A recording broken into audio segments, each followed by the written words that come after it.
Okay, hi everybody. I'm Richard Gads. My latest book is The Burn Street Haunting. It's set in London in 1973. It's a kind of crime horror mashup, and this is the beginning of it. My life, some facts and information. September 1973. Before you rush to judgment, let me explain.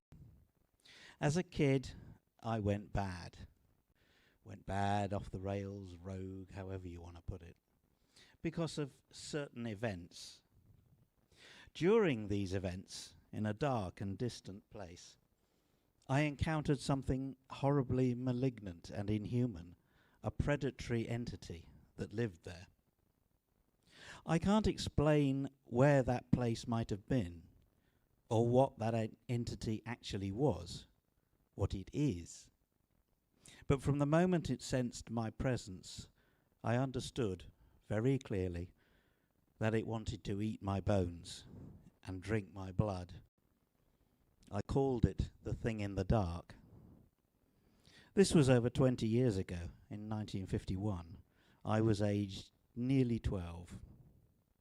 The terrors instilled in me by certain events, by meeting the thing in the dark, are something I subsequently put a huge amount of effort into never speaking about, or dealing with, or even acknowledging most of the time.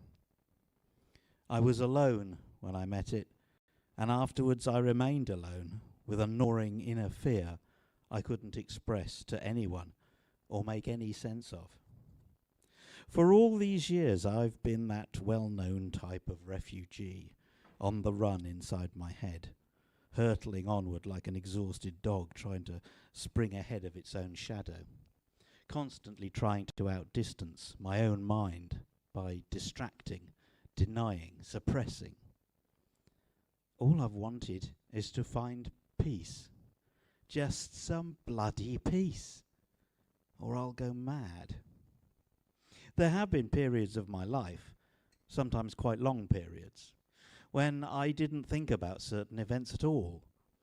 Periods when I've denied it with such conviction that it's been filed under maybe I dreamt it and ignored.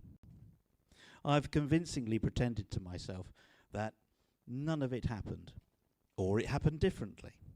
Over the years, I've lied to myself so well and so often that even today, right now, as I'm typing these words on the second-hand Remington I just bought, when I'm finally trying to acknowledge what happened to me, I have to pause and double-check my mental notebook.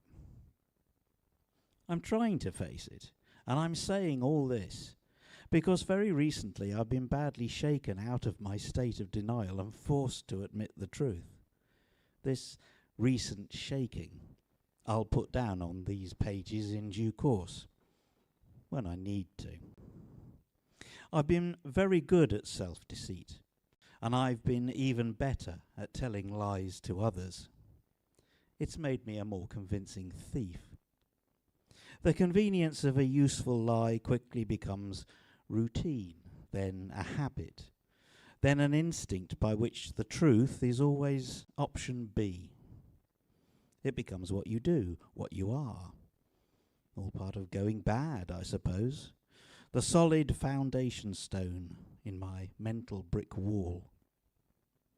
Of course it helps if you have an innocent face. I'm told I've got a chummy look about me. The trick is genuinely to stop caring whether anything you say is true or not, to genuinely erase your feelings. Then you're most of the way there, well out of sight of the difference between fact and fiction. And that's something I've been grateful for, until very recently. Anyway, people believe what I tell them. Like I said, it's always made me a better crook. I know I'm not a nice person. I'm not a nice person. As a child, frightened and angry in the months following certain events, I sprinted headlong into crime, entirely on purpose and more than willingly. I was desperate for a direction in which my head could run. I know exactly what fired the starting pistol. It was the first time I lied to the police. And if you want to find out about certain events, you need to read the book. Thank you very much.